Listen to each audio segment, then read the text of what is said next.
Vamos abrir nossa Bíblia no texto básico, em Mateus 1. Vamos ler a partir do versículo 18.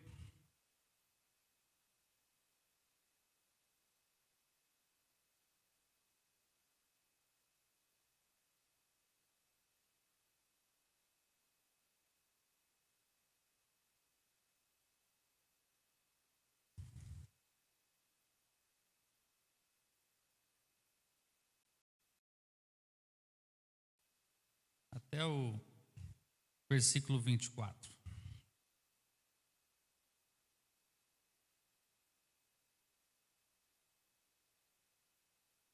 Mateus 1, versículo 18.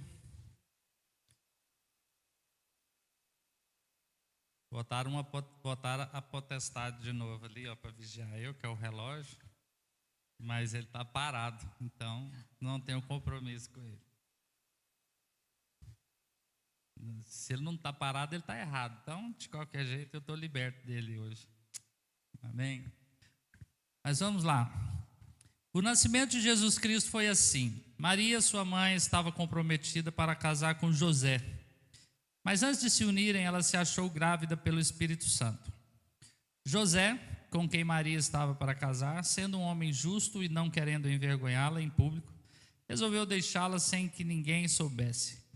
Enquanto ele refletia sobre isso, eis que lhe apareceu em sonho um anjo do Senhor dizendo: José, filho de Davi, não tenha medo de receber Maria como esposa, porque o que nela foi gerado é do Espírito Santo. Ela dará à luz um filho e você porá nele o nome de Jesus, porque ele salvará o seu povo dos pecados deles.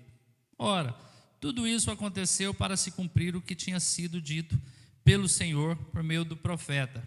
Eis que a virgem conceberá e dará à luz um filho, e ele será chamado pelo nome de Emanuel, que significa Deus conosco.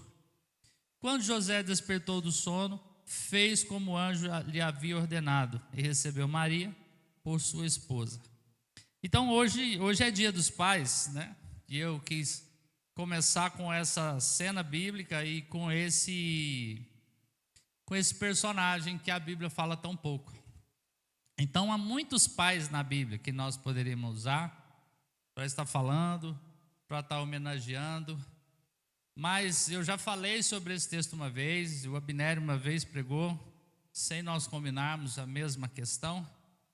É sobre como que nós podemos identificar esse aspecto da paternidade. E para mim, depois que eu ganhei entendimento sobre isso, o homem na Bíblia, o pai, referência na Bíblia, chama-se José. Mas não fala nada dele. Não precisa falar muito. José era um homem imperfeito, mas foi escolhido por Deus. Mas o que eu achei muito interessante que Deus falou comigo nesse texto? Nós não sabemos muito sobre José, mas nós sabemos uma coisa que nós precisávamos. Deus colocou o filho dele, o Deus encarnado, que estava vulnerável, numa situação de vulnerabilidade de neném, que precisava ser formado como um homem para que o projeto de Deus se cumprisse, na mão desse homem. Então ele é o cara. O que ele fez? Não tem muito o que dizer. Qual que é a referência que tem na Bíblia de José? Ele não foi profeta, ele não foi pastor, ele não foi apóstolo. Vamos pegar o que o povo hoje gosta, né? Ele não foi evangelista, ele não era mestre, ele não foi fariseu dos religiosos. A Bíblia fala que ele era conhecido. Como que ele era conhecido, vocês podem dizer? José, carpinteiro. E Jesus, na sua vida humana, quando ele vai crescendo e começa a fazer um milagre, todo mundo fica espantado. E por que ele fica espantado? Porque fala, ele não é profeta, ele não vem das linhagens eclesiásticas, ele não vem de uma genealogia de pastores, de obreiros, de grandes religiosos. Quem é esse Jesus? Vocês lembram do texto? Não é ele o filho do carpinteiro.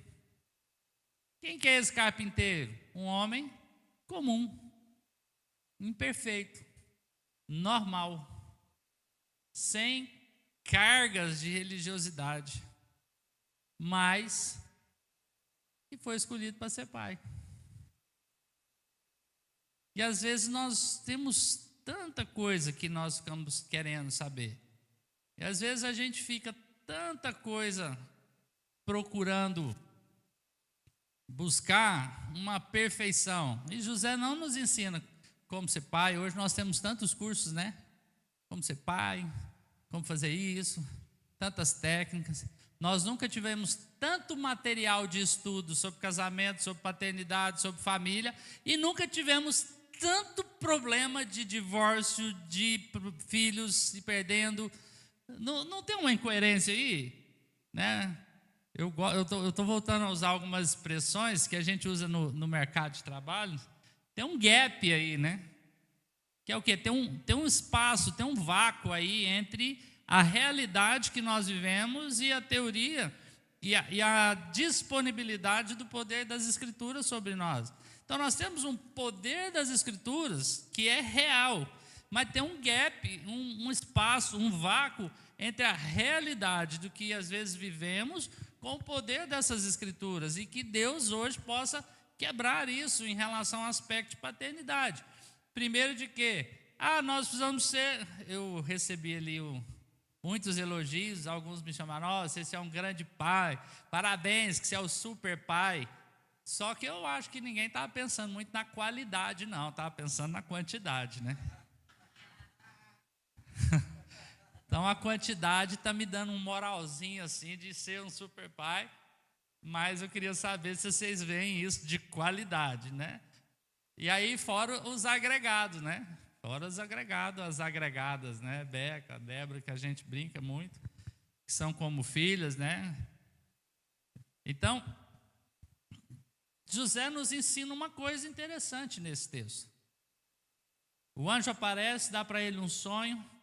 Depois, eu não vou ficar lendo todos os textos, vocês podem conferir. Logo na frente, né, o Herodes quer, sabendo do surgimento de um possível Messias, que era o rei de Israel, manda matar todas as crianças, e Deus aparece em sonho e fala com José, né? Não fala com Maria, ele fala com José.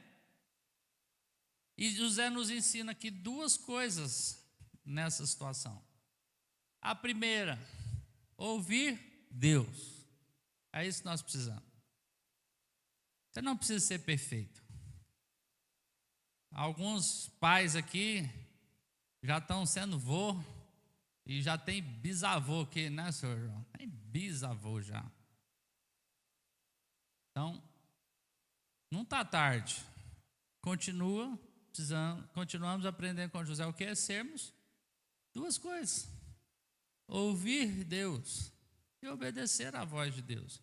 Porque Deus não se move no padrão religioso que nós temos. E ouvir Deus é tremendo. Eu estava conversando ali fora um pouco, né? Vou citar não, porque a Bíblia fala honra a quem honra, conversando com o seu Manel, meu japonês preferido ali, que eu brinco com ele, né? Pai da Rebeca, e ele soltou uma palavra. E aí ele me deu um pouquinho dessa palavra. E parece que eu experimentei na prática essa palavra. Ela veio, viu, seu Manel? E ele me deu uma palavra e eu, assim, sabe quando você está meio cansado? Ela me encheu, eu vim para cá cheio de vigor. Uma palavra de Deus. Nós às vezes queremos grandes coisas, ficamos esperando grandes momentos, e às vezes nós pensamos também em coisas muito sobrenaturais. E uma coisa sobrenatural vocês já têm, vocês que nos visitam, vocês que estão aqui. Ser pai é algo sobrenatural. E não foi José que fez algo para merecer. José não entendia plenamente a missão de Jesus. José não entendeu o que estava acontecendo. José não estava fazendo parte de um grande plano de Deus. Tanto que quando Maria fica grávida, ele era um homem justo. Ele tenta deixá-lo porque ele não estava entendendo. Mas Deus veio e falou. Ele não é o Abraão, que é o pai da fé, o Davi, que é o grande rei. É um carpinteiro que ouviu a voz de Deus. E nunca é tarde Alguns pais nós chamamos aqui, que são bisavôs, porque nós queremos orar hoje. Porque nós entendemos que nunca é tarde. José não entendia tudo. Ele não tinha todas as respostas. Mas ele aprendeu duas coisas: ouvir Deus e confiar no que ele falava. Isso é o chamado para nós. Eu quero ser bom pai, vou deixar coisas. Pais mais antigos que feriram filhos, que têm uma história, que erraram demais ou que acertaram muito. Não tem problema. É um tempo de nós ouvirmos Deus e confiar nele. Por quê? Porque nós aprendemos para nós hoje que pais podem ser imperfeitos, podem ter errado muito no passado, mas Deus ainda os usa como instrumento para dar direção, para trazer saúde emocional, para ser referência para os filhos. Não é a perfeição que define um pai como bênção, mas a posição e o propósito que Deus te confiou. Então, você que é pai do seu filho que está aqui, Deus te confiou isso. E de alguma forma, você foi bem sucedido. Mas é um tempo que Deus quer nos fazer crescer nisso. Deus não está medindo seus erros, mas uma coisa eu sei que eu e você somos como José. Se nós temos esses filhos, Deus que escolheu José e colocou Jesus na mão de José. Deus escolheu você e colocou o seu filho na sua mão. Isso é bênção. Você foi escolhido. A gente pensa, só errei. Não é só erro. Posso filmar, acho que lá meus pais não vêm. Eu tentei trazer meu pai para cá, mas ele não vem. Mas tem muitos erros que eu podia jogar na questão do meu pai. Vai fazer 80 anos. E Deus está restaurando a nossa relação. Irmãos, e como é importante resgatar isso. E nesse resgate é engraçado, porque às vezes eu vou para São Paulo, eu ligo para ele, e meu pai não é cristão. Falo, pai, estou indo para São Paulo, benção, Deus te abençoe, vai com Deus. Irmãos, isso tem um peso. Isso é poderoso. Por quê? Porque é princípio de Deus. Porque abençoar é princípio, dá tempo. Você foi escolhido de Deus para ser pai da criatura que é seu filho hoje. E filho, seu pai foi escolhido por Deus para ser, porque as coisas não é aleatório. Eu não entendo que Deus mudou o método. Quando Deus criou o homem, ele foi lá e fez o barro. E aí ele soprou o fôlego de vida no barro.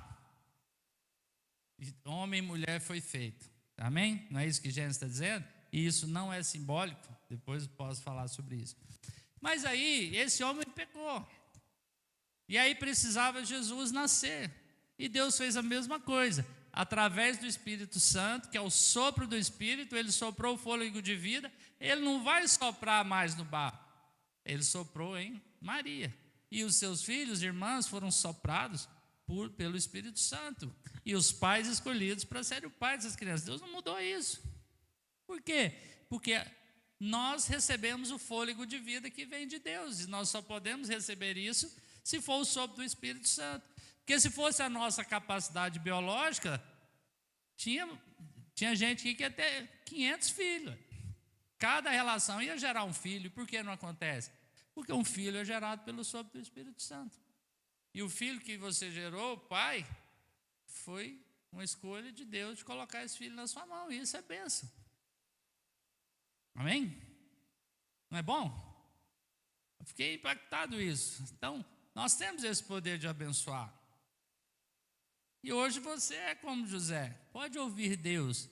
E ainda que é referência, irmãos. É referência. Porque é um princípio que Deus estabeleceu. Uma escolha de Deus. E José não sabia de tudo. Olha só, eu estava vendo o texto ali em Lucas, né? Capítulo 2, no versículo 50, 51, não precisa abrir. É interessante quando eles vão para o templo, né? E aí, os pais e José, eles vão embora e esquecem Jesus no templo. E ele desceu com Jesus para Nazaré e Jesus meio que se perde. Vocês lembram da história, né? E aí, quando eles encontram Jesus, eles estavam no templo, falando Jesus estava no templo falando com os mestres da lei. Interessante que Deus não colocou Jesus na mão de nenhum dos mestres da lei, né? Porque ele precisava de José, aprender a ser um homem normal como José. Deus colocou o seu filho na sua mão porque ele precisa aprender alguma coisa com você. E ele aprendeu, né? E não é só porque é dia dos pais que eu estou fazendo isso, não. Eu e o Carlos, nós sofremos essa semana, né, Carlos? Conversando e orando, para que Deus sucesse uma palavra viva, para a gente não brincar de fé. E eu chamei vocês porque nós queremos orar para não fazer só uma homenagem, mas eu creio no meu coração, nós podemos ter um momento profético aqui de cura, de movimento, de restauração, de visão, mas é isso que nós precisamos enxergar. Então, quando Jesus volta, eles voltam e acham Jesus no templo discutindo com os mestres da lei, e eles não sabiam, né? E ele fala assim: filho, por que vocês fez isso conosco? Ele falou: o que vocês estão estranhando? Vocês não sabiam que era para eu estar na casa do meu pai? Essa é para os filhos. E a Bíblia fala que eles não compreenderam. Jesus estava com 12 anos, não tinha entendido direito esse propósito. Mas fala que Jesus desceu com eles para Nazaré e ele era submisso. Aquele filho que é perfeito era submisso a um pai imperfeito. Agora, nós que somos filhos, e vou te contar um segredo, filho. Olha aqui, vocês que são filhos, vocês também são imperfeitos. Porque o filho acha que nós somos perfeitos, é ou não é? Não sei de vocês, sabe tudo. A palavra mas é interessante como ela aparece, né? Não, mas Jesus nos ensina. Jesus, o eterno Filho, com discernimento total, com razão, a Bíblia diz que ele era submisso. E isso foi bênção para Jesus. Filhos, vocês podem ter mais informação que os pais, podem ser convertidos, podem saber mais da Bíblia, podem ter mais visão, podem até ver as falhas claras neles. E nós deixamos as falhas muito claras. E quando você não mostra suas falhas e as suas fraquezas, a falha que seu filho vê é a hipocrisia e a incoerência, porque ele vê a nossa fraqueza, não adianta esconder, eles sabem, né?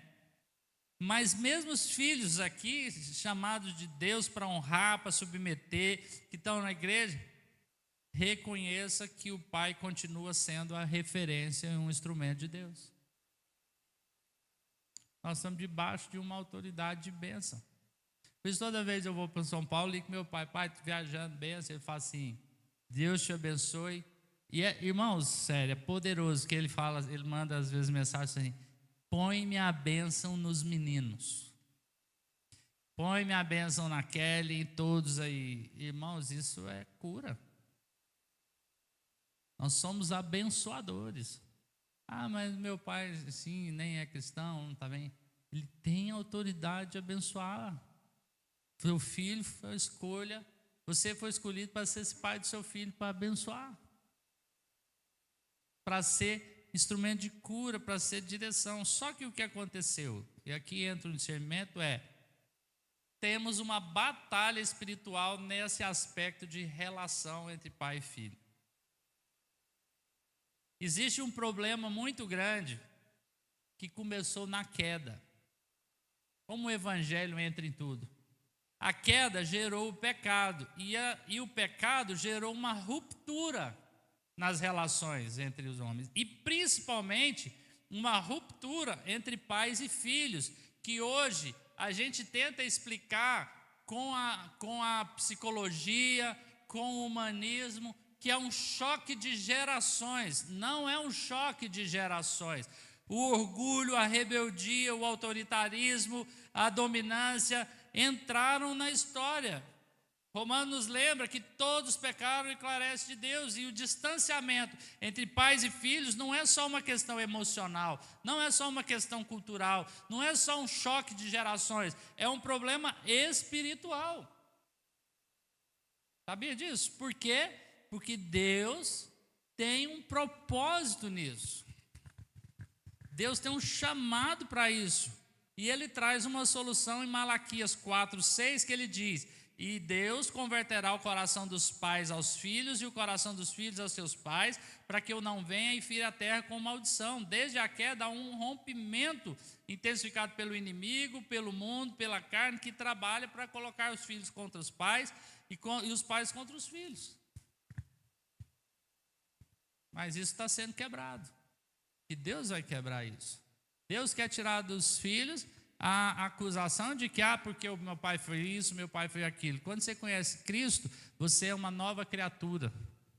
Você recebeu o perdão de Deus. O perdão cura isso e Deus traz uma restauração. Você que é pai pensando que errou tanto, às vezes não errou, Deus vai restituir. Deus vai honrar o nome dele através da sua vida. Mas ele não é nem cristão. Mas existe uma autoridade de Deus, isso é princípio, não adianta. Às vezes nós vamos fazer casamento, e às vezes tem pais que nem são cristãos, e na hora de orar, eu chamo os pais para orarem, porque os pais têm mais poder de abençoar do que nós, sacerdotes, entre aspas. Não são a autoridade que está na vida de nós, irmão. É para você ser como José. Deus colocou um filho dele na sua mão. Isso é um privilégio. Você é bênção para a vida dele. Mas a gente só erra. Não tem problema. Vamos buscar em Deus, vamos orar e vamos abençoar.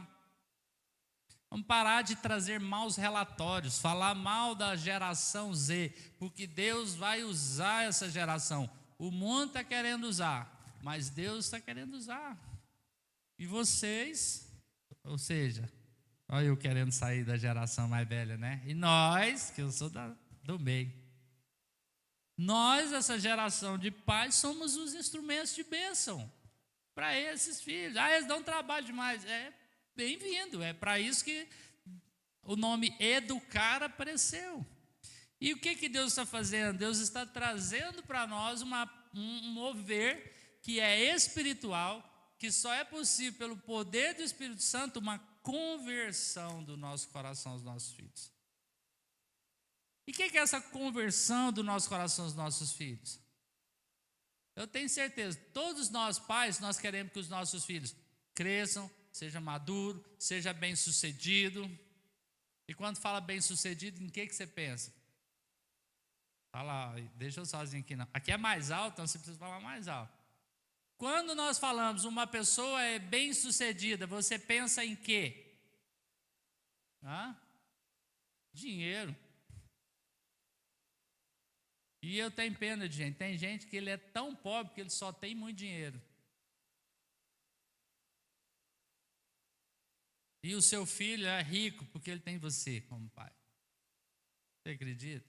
Isso é uma riqueza.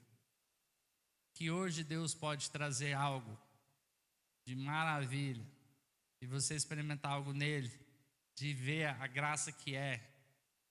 Nós como pais entendemos que somos como José, porque ele colocou filhos dele nas nossas mãos.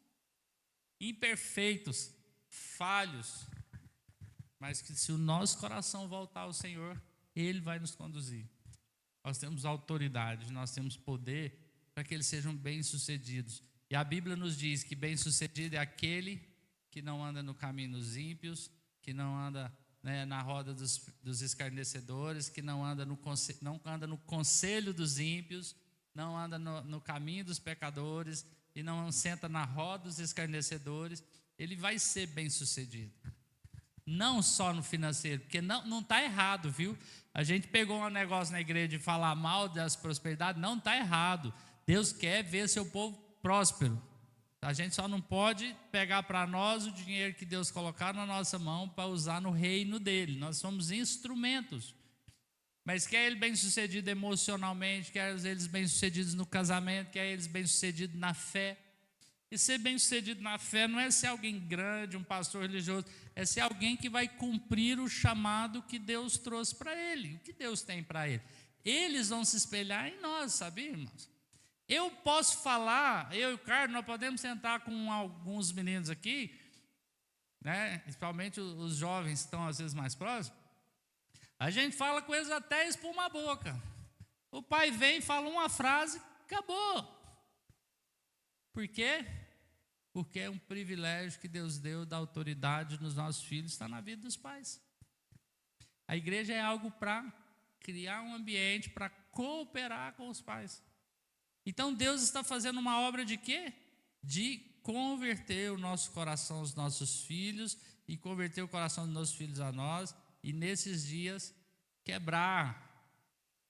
Se nós ganharmos consciência hoje, pais, o quanto vocês são importantes na vida dos filhos. Nós somos. Quando vocês, quanto nós somos? Né?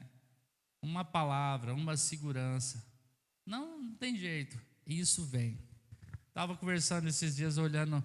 Você já percebeu? Quem gosta de filme aí americano de Hollywood, você já percebeu que todo mundo que é meio doidão, é meio frustrado, tem um problema lá com o pai? Já viu? Por quê? Porque eu pensei assim, Deus colocou a eternidade no coração do homem.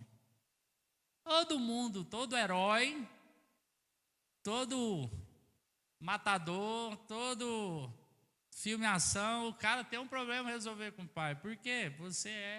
Você foi abençoado, nós fomos abençoados com a bênção de ser bênção na vida dos nossos filhos. E filhos, vocês são abençoados de poder receber uma direção que vem do seu pai. Ah, ele não orou, ele não sabe, ele é velho, ele não sei o quê. Não, tem uma autoridade de Deus, e Deus pôs em você. E filho, Deus pôs no seu pai. E a bênção para abrir as portas na sua vida não sai dos pastores, sai do seu pai. Sai de você, pai. É impressionante como Deus faz as coisas, porque Ele é o pai, e Ele é a referência. Ninguém entra nesse buraco. Então, em Jesus, mesmo marcado por falhas, nós vemos que Jesus, que era perfeito, se submeteu. E aí o texto fala que ele crescia em estatura e em poder diante de Deus e diante do povo. Jesus precisou amadurecer. E o fato dele ter se submetido, para que ele pudesse ter esse encontro com o Pai. Então, em Jesus mesmo, os pais são marcados por falha, mas Deus restaura. Os pais são marcados por um passado machucado, mas Deus restaura, porque o pai tem uma direção, tem um cuidado, e os filhos podem encontrar no pai referência, direção, segurança para a vida. É forte isso, né, querido? Isso é para você ver a bênção, o privilégio que você tem. Então, o que nós entendemos? Que assim como José cuidou de Jesus, mesmo sem entender todo o propósito, porque era algo muito maluco, e às vezes seu filho pode entrar em alguns propósitos, parece que você não vai entender, portas podem abrir que a gente não vai entender muito. Olhando para o Carlos sentado ali, carente, coitado, com a mulher e o filho na Coreia, ele não admite, ele diz que é ela que está carente. Certeza. Está morrendo, eu conheço esse homem, ninguém conhece igual eu. Então, que dia, ano passado, que você ia falar assim, vai para o que o Azaf ia estar lá na Coreia, no negócio de robótica, no Mundial, de Goiânia, um filho, e a gente na hora fica sem chance, mas foi. E abençoou. E guardamos. Então, nossos filhos têm chamado. Outros, às vezes, não vão. Outros filhos têm um chamado apenas de estar aqui mesmo. E o que Deus tem para ele? Ser grande diante de Deus não é ser grande diante do mundo, mas é estar dentro daquilo que é a vontade de Deus. Deus chamou uns para ser grande. Deus chamou outros para ser menores. Não tem problema. Você tem homens como Davi na Bíblia, que era um grande guerreiro, que é a referência ao rei Davi. Mas você tem homens na Bíblia, não sei se você já ouviu falar de um senhorzinho chamado Barzilai, você já ouviu falar dele? Quando Davi estava no auge de uma guerra, a única coisa que Barzilai foi usado foi para levar comida para o Davi, abastecer o Davi. Ele era um homem muito rico, ele disponibilizou a sua riqueza para o reino de Deus. E na hora que era para ele se tornar grande diante de Davi, ele falou: não, Davi, vai lá, o reino é seu, parece você, cumpri minha missão. Meu papel era comprar pão e dar para você. Estou indo para casa. Missão cumprida. O que nós precisamos aprender com José e entender? Primeiro, o privilégio que você é o José na vida do seu filho, com o poder de abençoar, com o poder de acolher, você já pensou se José é surdo e fala não? Então, fé de que Deus usa a sua vida, você entender que você tem o poder na mão de abençoar os nossos filhos. Cuidado com as palavras, nós podemos orar e tirar essas palavras ruins e abençoar. Corrigir o comportamento, sim, mas abençoar a vida dos nossos filhos, liberá-los para andar. Jesus honrou José mesmo sendo imperfeito, filho. Nós tiramos dessa história. Nós somos chamados para isso. E a Bíblia diz que Deus vai restaurar o coração dos pais aos filhos e dos filhos aos pais. Me entregou aqui, né? Acabei.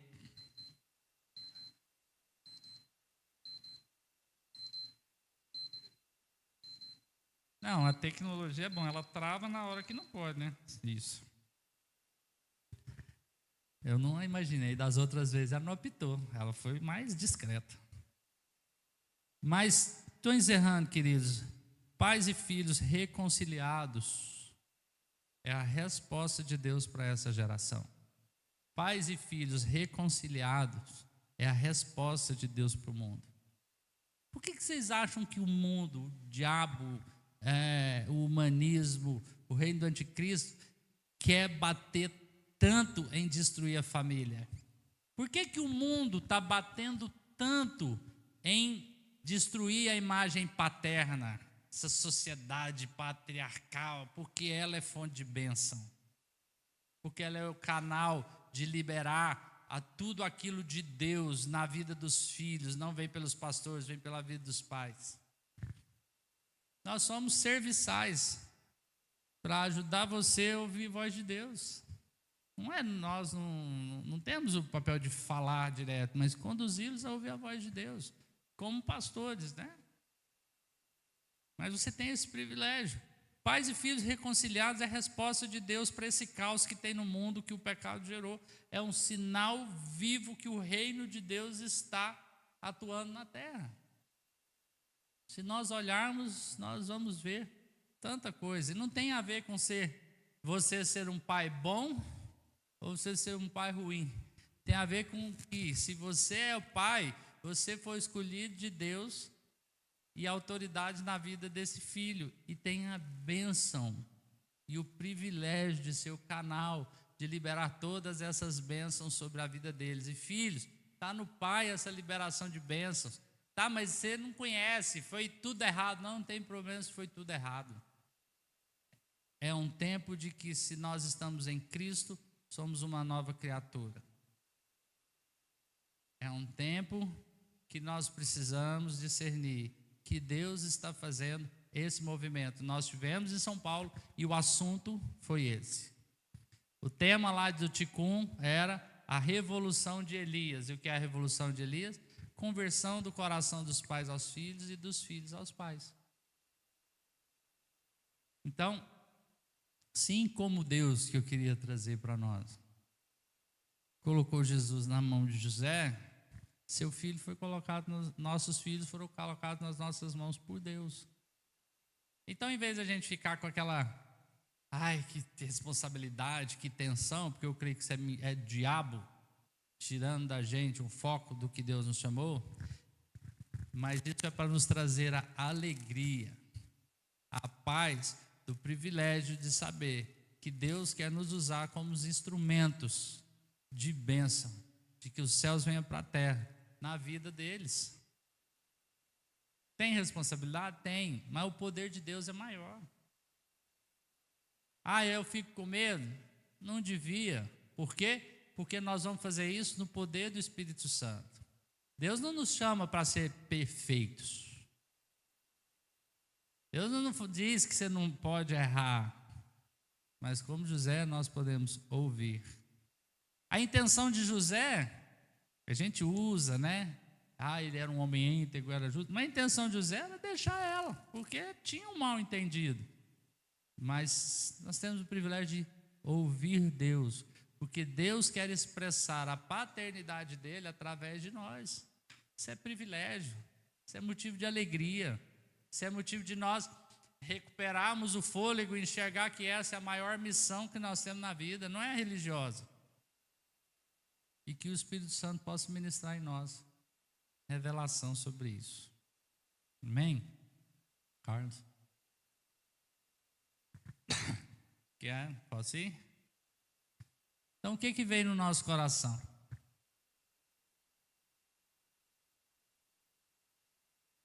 Quando nós falamos com alguns pais, eu liguei para a maioria, até das esposas, né?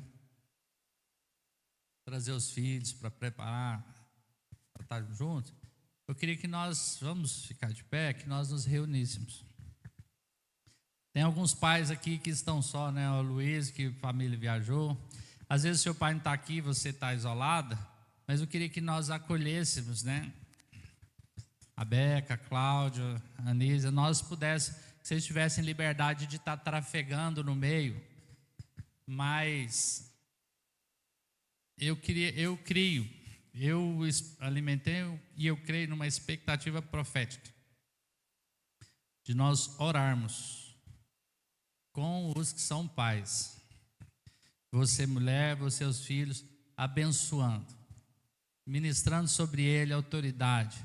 Se tiver alguma mágoa no seu coração, liberando perdão. Não sei o que vai acontecer, mas nós estamos orando, porque é pesado. Nenhum pai é porque quer.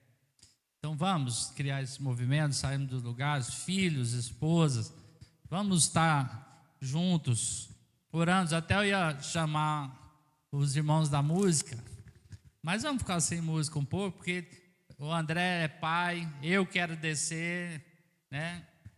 O Carlos, o cadastro está ali, e vamos fazer esse movimento. Vamos fazer esse tempo. Vamos, queridos. Vamos ganhar energia de nós orarmos. Tem vó, mais esposas, famílias juntas. Depois, se Deus te der alguma coisa para frente, que eu não sei o que vai acontecer, você pode se movimentar, mas vamos estar nesse movimento. Deu, Kleber? Lili? Eu super